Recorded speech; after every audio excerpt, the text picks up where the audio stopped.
பேசுறேன். வேற என்ன எப்படி பேச சொல்ற? இவ்வளவு நாளா உன் அண்ணன் திரும்பி வருவான்னு நம்பிக்கிட்டு இருந்தோம்.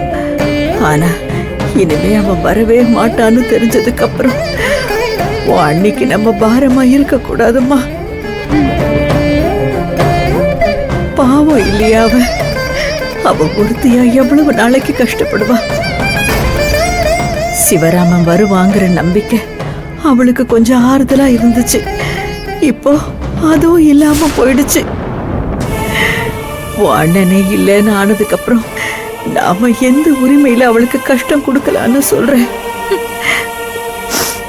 இனிமே வீட்டு செலவுக்கெல்லாம் நீ பணம் கொடு. அவ சம்பாத்தியத்தை அவ பிள்ளைங்களுக்கு சேர்த்து வைக்கட்டும். இதுக்கு மேலையும் நாம அவளுக்கு ரொம்ப கஷ்டத்தை கொடுக்க கூடாதும்மா. இத பாரு ரம்யா, நானும் என் உடம்ப தாங்குற சக்திக்கு ஏத்த மாதிரி ஏதாச்சும் ஒரு வேலைக்கு போறேன். ஆளாளுக்கு கட்டி இழுத்தாதானே இந்த குடும்பமும் கரை சேரும். பேசி முடிச்சிட்டீங்களா? இந்த நேரத்துல தான் அத்தை நீங்க எனக்கு ஆறுதலா இருக்கணும். நீங்களே இப்படி எல்லாம் பேசலாமா? என்ன சொன்னீங்க? நீங்க வேலைக்கு போய் கஷ்டப்பட்டு அதுல நம்ம குடும்பத்தை பாத்துக்கணுமா? உங்களை அப்படி ஒரு நிலைமையில பாக்குறதுக்கு நான் செத்துடலாமே அத்தை. ஐயோ வினோ, நான் அந்த அர்த்தத்துல சொல்லலம்மா. என் உசிரே போனாலும் நான் உன்னை விட்டுட்டு போக மாட்டேன். உனக்கு பாரமா இருக்க கூடாதுன்னு அம்மா நினைச்சேன். வேற ஏதோ சொன்னீங்களே அத்தை, அண்ணன் இல்ல அதனால நமக்கு உரிமை இல்லைன்னு. நான் உங்களை பேருக்கு அத்தைன்னு கூப்பிட்டாலும் நான் உங்களை என்னோட அம்மாவை தானே பாக்குறேன். மக வீட்டுல இருக்க என்ன உரிமை வேணும் சொல்லுங்க அத்தை. அவர் இல்லாத இடத்துல இருந்து இந்த குடும்பத்தை நான் தானே பாத்துக்கணும். மக இல்லனா என்ன அத்தை? இந்த குடும்பத்தை கரை சேர்க்க இந்த மக இருக்கால. தப்புதாம்மா, நான் பேசுனது தப்புதான் வினோ. உன் மனசை காயப்படுத்தணும்னு அப்படி பேசலம்மா. நீ எங்களை நல்லா பாத்துக்குவேன்னு தெரியும்.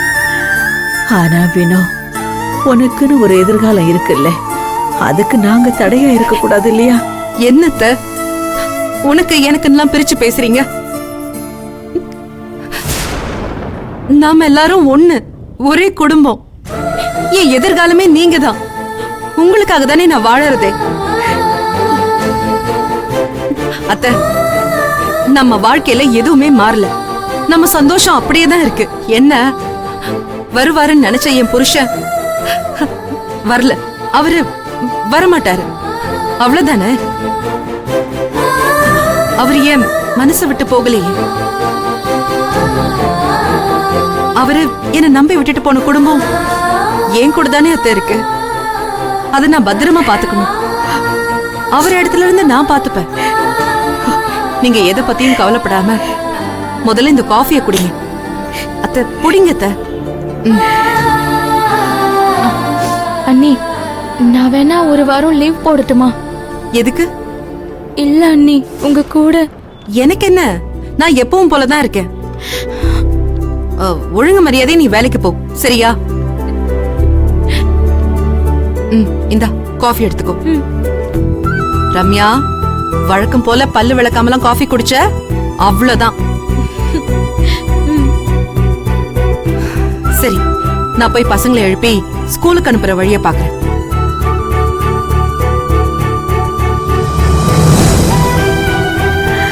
நமக்கு ஆறுதல் சொல்றதுக்காக தான் சோகத்தையும் அழுகையும் அண்ணி எப்படி அடக்கி வச்சிருக்கா பாத்தியா?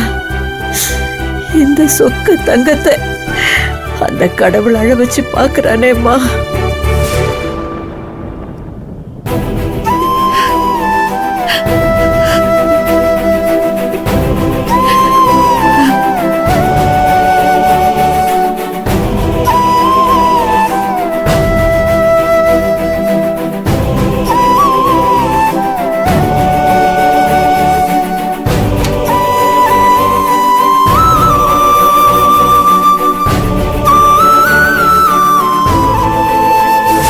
பசங்களா, இன்னும் என்ன தூங்கிட்டு இருக்கீங்க?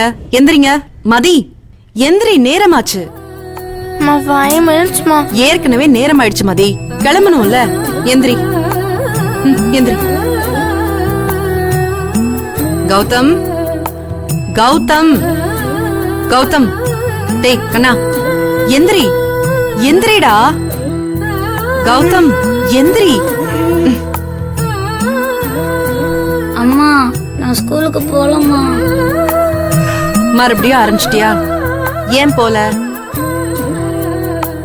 எப்படிம்மா போவேன்? இனி அப்பா பத்தி கேட்டா நான் என்ன சொல்லுவேன்? நீதான் யாரு கேட்டாலும் அப்பா வருவாருன்னு சொன்ன, இப்ப வரமாட்டாருன்னு சொல்ற. இப்ப பசங்க கேட்டா என்னம்மா சொல்லுவேன்? அவங்க என்ன கிண்டல் பண்ணுவாங்கம்மா, அழுகையா வருமா. நான் ஸ்கூலுக்கு போல. கண்ணா, இனிமேதான் நீங்க தைரியமா இருக்கணும். அம்மா எப்படி இருக்கேன்னு பாக்குறீங்கல்ல, இது எல்லாத்துக்கும் காரணம் உங்க அப்பா எனக்கு கொடுத்த தைரியம் தான். அந்த தைரியத்தை நான் உங்க அம்மா உங்களுக்கு கொடுத்திருக்கேன்ல. அப்பா மேல இவ்ளோ பாசத்தை வச்சிருக்கிறேன். உங்களை மாதிரி அன்பான பிள்ளைங்க கிடைக்க நான் தான் கொடுத்து வச்சிருக்கணும். இங்க பாரு, அம்மா சொல்லியிருக்கேன்ல, யாரு என்ன கேட்டாலும் நீங்க தைரியமா பதில் சொல்லணும்.